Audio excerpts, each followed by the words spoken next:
Unit 1 information risk management. നമ്മുടെ digital ലോകത്ത് വിവരങ്ങൾ, ഇൻഫർമേഷൻ എന്നത് വളരെ വിലപ്പെട്ട ഒന്നാണ്. ഈ വിവരങ്ങളെ സംരക്ഷിക്കാൻ നമ്മൾ എടുക്കുന്ന തീരുമാനങ്ങളും അതിനുള്ള വഴികളുമാണ് ഈ യൂണിറ്റിൽ പഠിക്കുന്നത്. ഇതിനെ the art of making informed decisions to protect what matters most എന്ന് വിളിക്കാം. ഈ യൂണിറ്റിന്റെ തുടക്കത്തിൽ നമ്മൾ അറിഞ്ഞിരിക്കേണ്ട ചില പ്രധാന കാര്യങ്ങൾ താഴെ പറയുന്നവയാണ്. 1. റിസ്ക്. ഒരു അപകടം സംഭവിക്കാനുള്ള സാധ്യതയാണ് റിസ്ക് എന്ന് പറയുന്നത്. അതായത് നമ്മുടെ സിസ്റ്റത്തിലുള്ള ഒരു ബലഹീനത, വൾനറബിലിറ്റി കാരണം എന്തെങ്കിലും നഷ്ടം സംഭവിക്കാൻ എത്രത്തോളം ചാൻസ് ഉണ്ട് എന്നതിനെ റിസ്ക് എന്ന് വിളിക്കാം.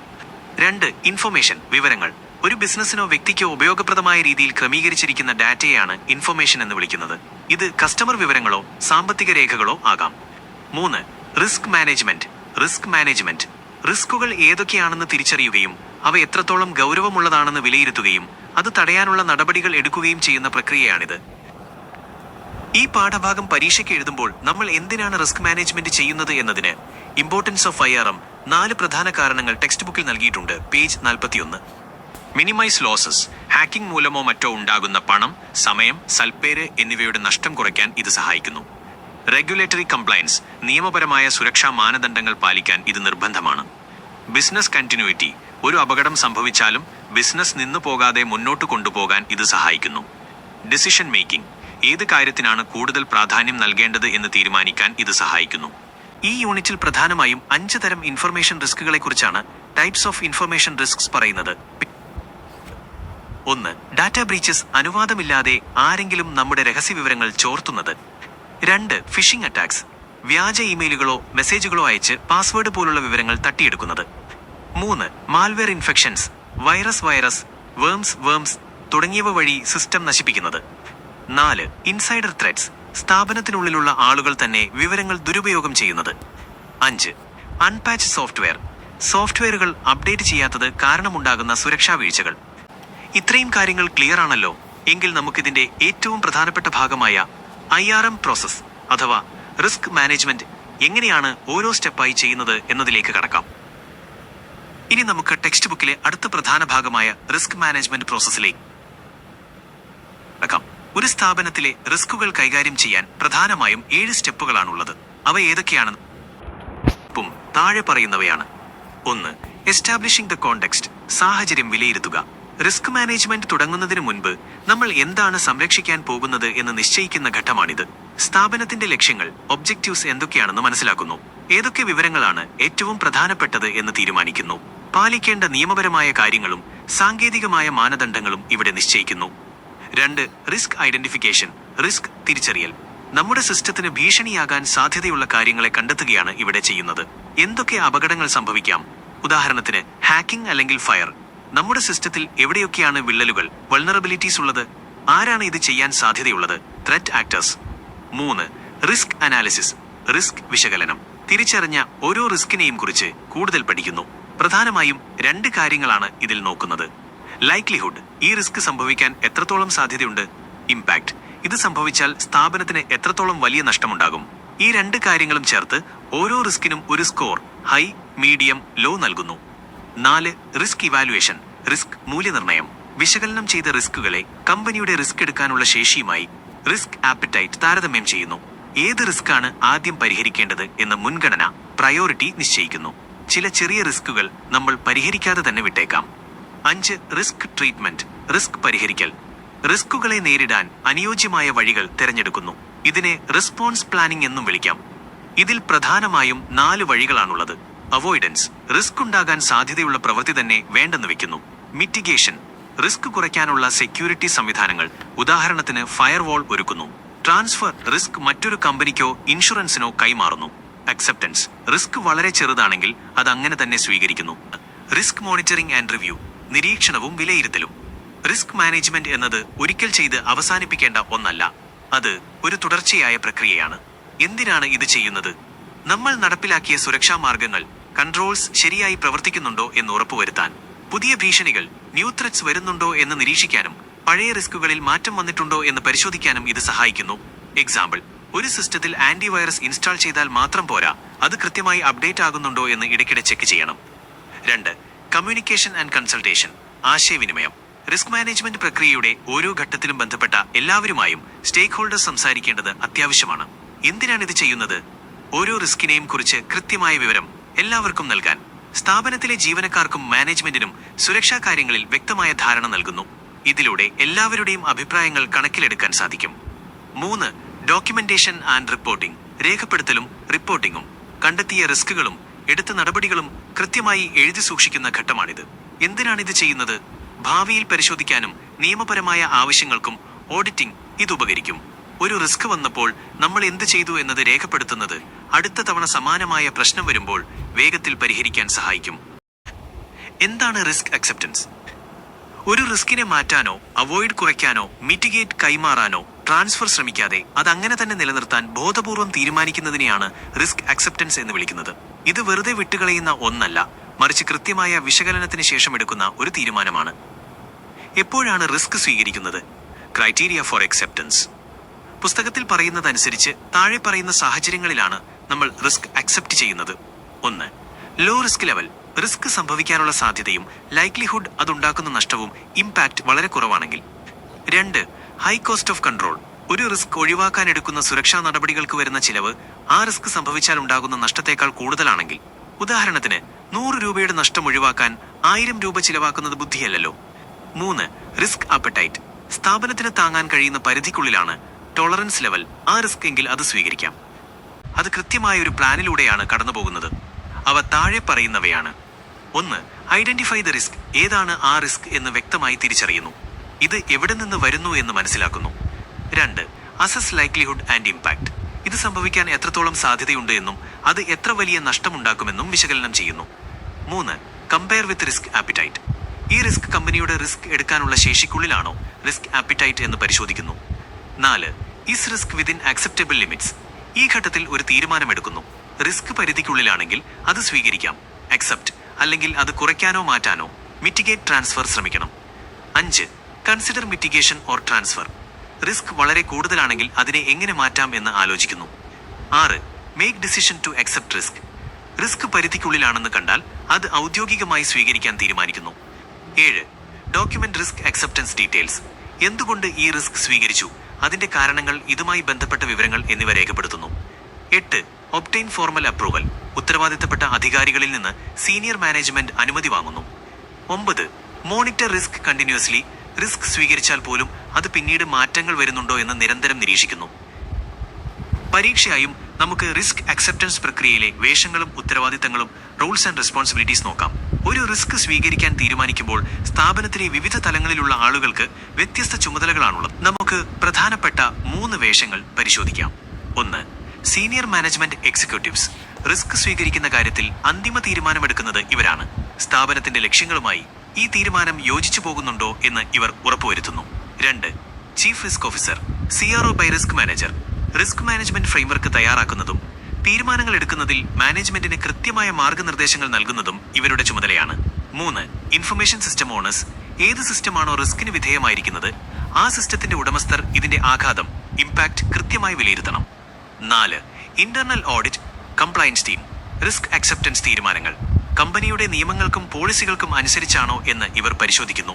എടുത്ത തീരുമാനങ്ങൾ കൃത്യമായി രേഖപ്പെടുത്തിയിട്ടുണ്ടോ, ഡോക്യുമെന്റേഷൻ എന്ന് ഓഡിറ്റ് ചെയ്യുന്നു. 5. IT by operations team. സാങ്കേതികമായ സുരക്ഷാ സംവിധാനങ്ങൾ, ടെക്നിക്കൽ കൺട്രോൾസ് നടപ്പിലാക്കുന്നത് ഇവരാണ്.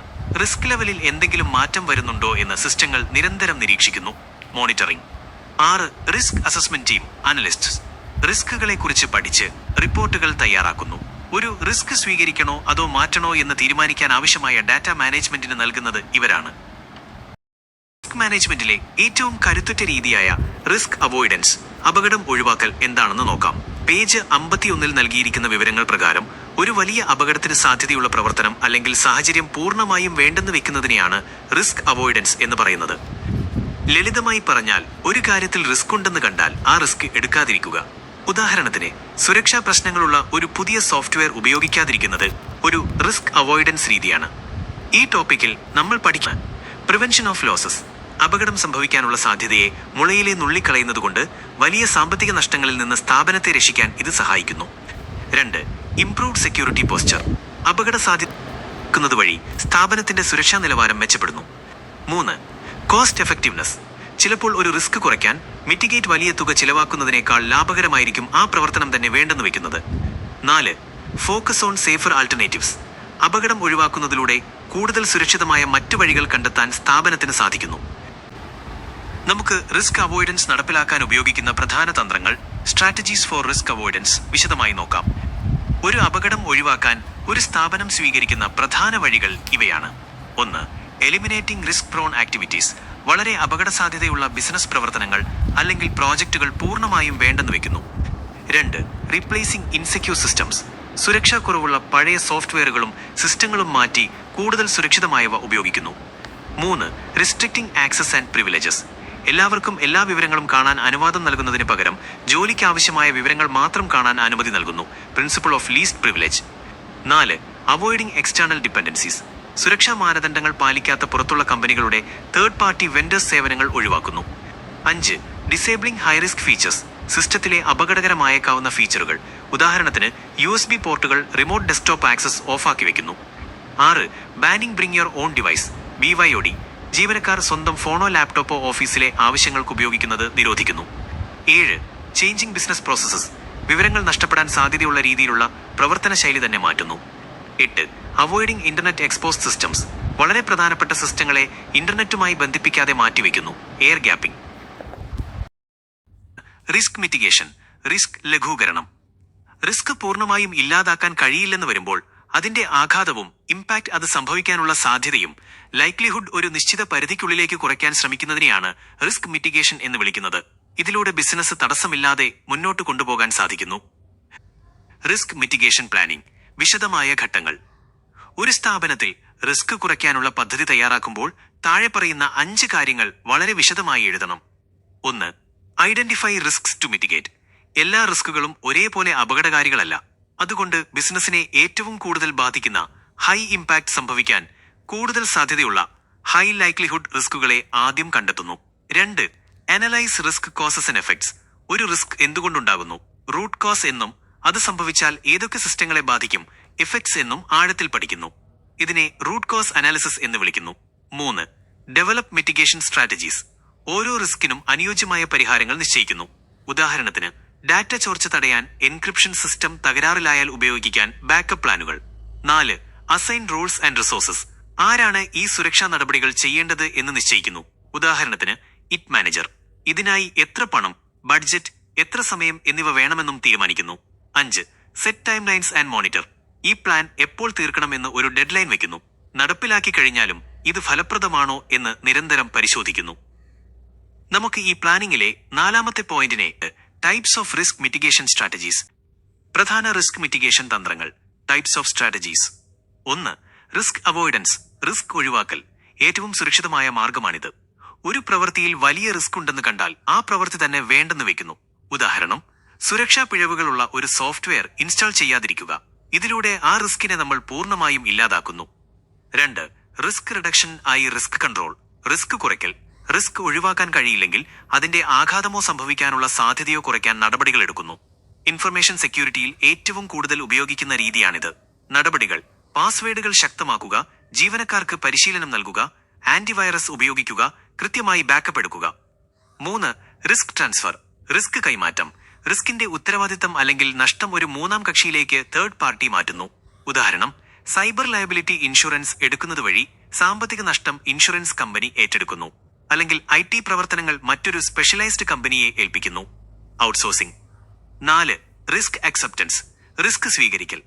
റിസ്ക് വളരെ കുറവാണെങ്കിൽ അല്ലെങ്കിൽ അത് പരിഹരിക്കാനുള്ള ചിലവ് നഷ്ടത്തേക്കാൾ കൂടുതലാണെങ്കിൽ ആ റിസ്കിനെ മാറ്റാൻ ശ്രമിക്കാതെ അങ്ങനെ തന്നെ നിലനിർത്താൻ തീരുമാനിക്കുന്നു.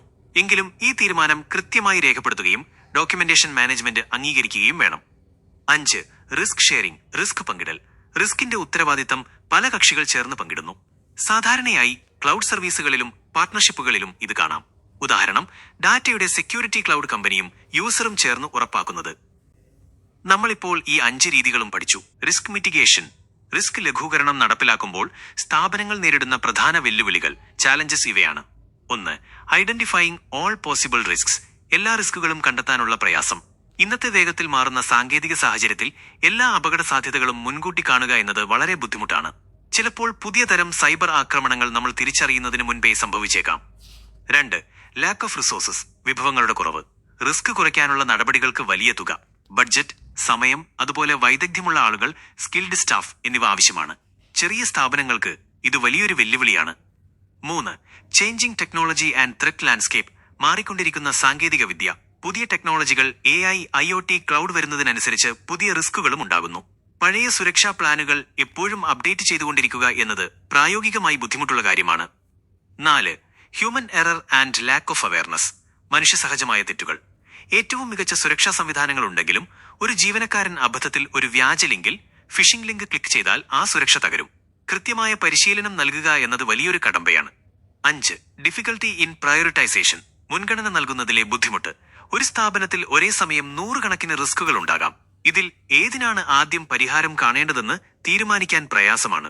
തെറ്റായ മുൻഗണന നൽകുന്നത് വലിയ നഷ്ടങ്ങൾക്ക് കാരണമാകും. 6. റെസിസ്റ്റൻസ് ടു ചേഞ്ച്, മാറ്റങ്ങളോടുള്ള മടി. പുതിയ സുരക്ഷാ നിയമങ്ങളോ നടപടിക്രമങ്ങളോ കൊണ്ടുവരുമ്പോൾ ജീവനക്കാർ അത് പാലിക്കാൻ മടിക്കുന്നത് സാധാരണയാണ്. ഇത് ജോലിയുടെ വേഗത കുറയ്ക്കുമെന്ന് അവർ കരുതിയേക്കാം. 7. ലാക്ക് ഓഫ് കണ്ടിന്യൂസ് മോണിറ്ററിംഗ്, തുടർച്ചയായ നിരീക്ഷണമില്ലായ്മ. പലരും റിസ്ക് മാനേജ്മെന്റ് എന്നത് ഒരു വട്ടം മാത്രം ചെയ്യേണ്ട കാര്യമായിട്ടാണ് കാണുന്നത്. എന്നാൽ ഇത് ഒരു തുടർച്ചയായ പ്രക്രിയയാണ്, ഓൺഗോയിങ് പ്രോസസ്. കൃത്യമായ നിരീക്ഷണത്തിന്റെ അഭാവം സിസ്റ്റത്തെ വീണ്ടും ദുർബലമാക്കും.